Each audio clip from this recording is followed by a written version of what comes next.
You have made an excellent decision. Type 2 diabetes is one of the most achievable chronic diseases available to the modern human being.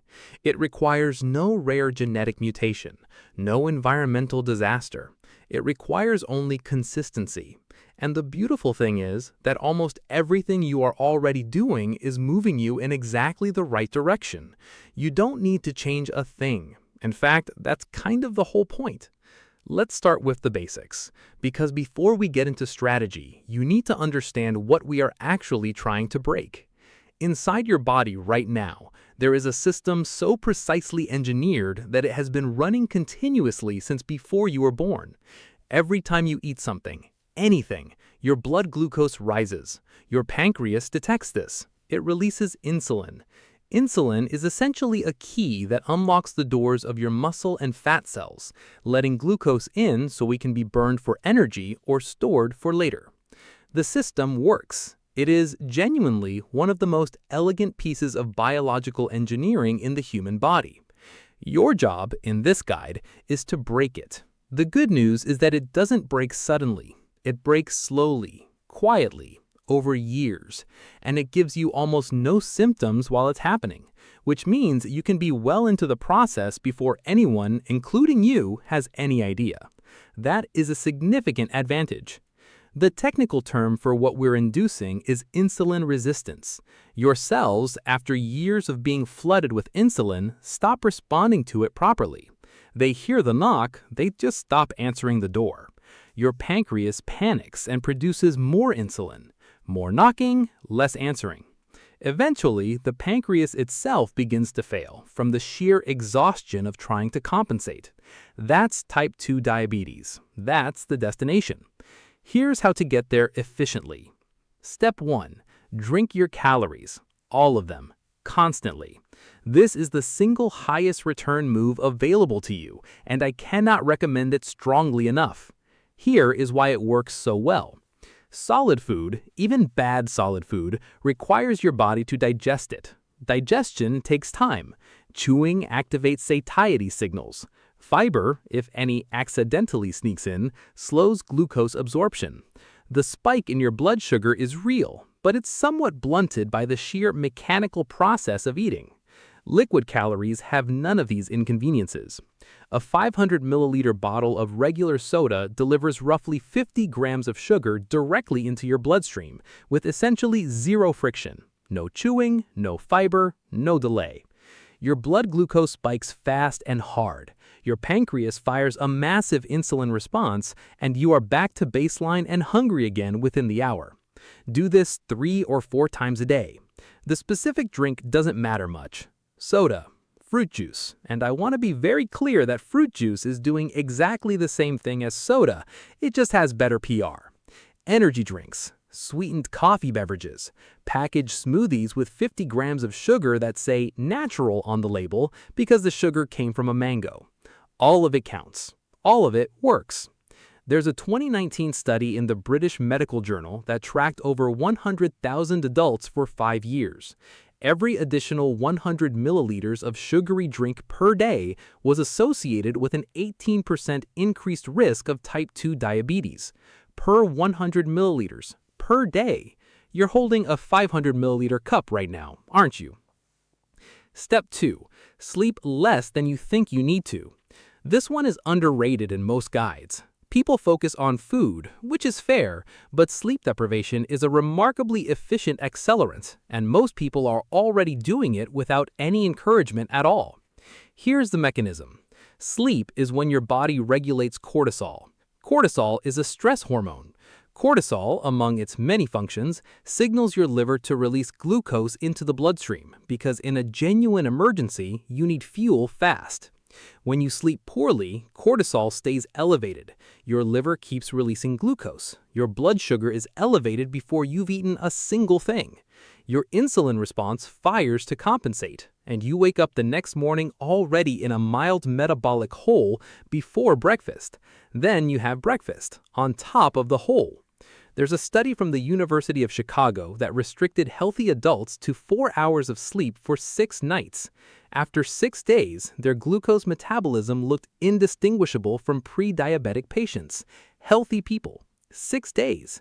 The insulin sensitivity drop was 40%. 40% in less than a week. Now, most of you are not sleeping 4 hours a night, but a significant number of you are sleeping 6, which is not 4, but it is also not enough. And it is enough to keep cortisol slightly elevated, enough to keep insulin sensitivity slightly suppressed, enough to be pushing the needle quietly in exactly the direction this guide recommends.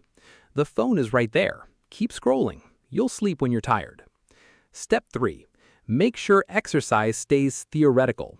You should think about exercising. You should have gym memberships, workout plans, shoes with the tags still on them. You should watch content about fitness and feel motivated by it, and then not go. This is the ideal configuration. Here is why exercise is such a devastating obstacle to this guide's goals. Skeletal muscle, the muscle in your arms and legs and back, is the primary site of glucose disposal in the human body. When you exercise, muscle cells absorb glucose directly without needing insulin. They have a back door. They can pull glucose out of your blood independently, bypassing the whole insulin system entirely. This is catastrophically counterproductive. Worse, this effect lasts for hours after you stop exercising. A single 30-minute walk can meaningfully improve insulin sensitivity for the next 24 hours. A walk, 30 minutes. The stakes are that low. A 2016 study in Diabetologia found that breaking up sitting time with just 3 minutes of light walking every 30 minutes significantly reduced post-meal glucose spikes compared to sitting continuously. 3 minutes every half hour. This is the kind of thing that simply cannot be allowed to happen if you are serious about this guide. Stay seated. The couch has not moved. Neither should you. Step 4. Eat ultra-processed food as your default, not your exception. There is a category of food that food scientists call ultra-processed. This is a technical term. It refers specifically to foods that have been industrially formulated from refined ingredients, not just processed but engineered, designed in a laboratory for palatability, shelf stability, and a very specific eating experience. The eating experience is you cannot stop. Ultra-processed foods are typically stripped of fiber. They are engineered to hit your palate hard and fast. They are calorie-dense and simultaneously unsatisfying in the way that whole foods are satisfying, because they don't trigger the same hormonal fullness signals. Leptin, your satiety hormone, responds to food volume, fiber, protein, and fat in specific ratios. Ultra-processed food is optimized to deliver calories while sidestepping as many of those signals as possible. You eat more than you intended to, every time. That is not a personal failure. That is the product working as designed.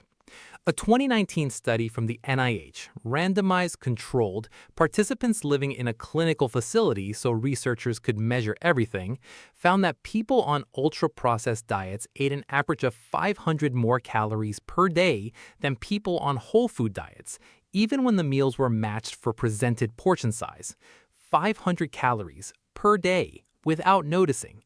The chips are not a snack. They are an engineering achievement. Keep buying them. Step 5. Carry the stress. All of it. Indefinitely. Chronic psychological stress and type 2 diabetes have a relationship that most people don't know about and the research is uncomfortably clear on. Cortisol, again, always cortisol.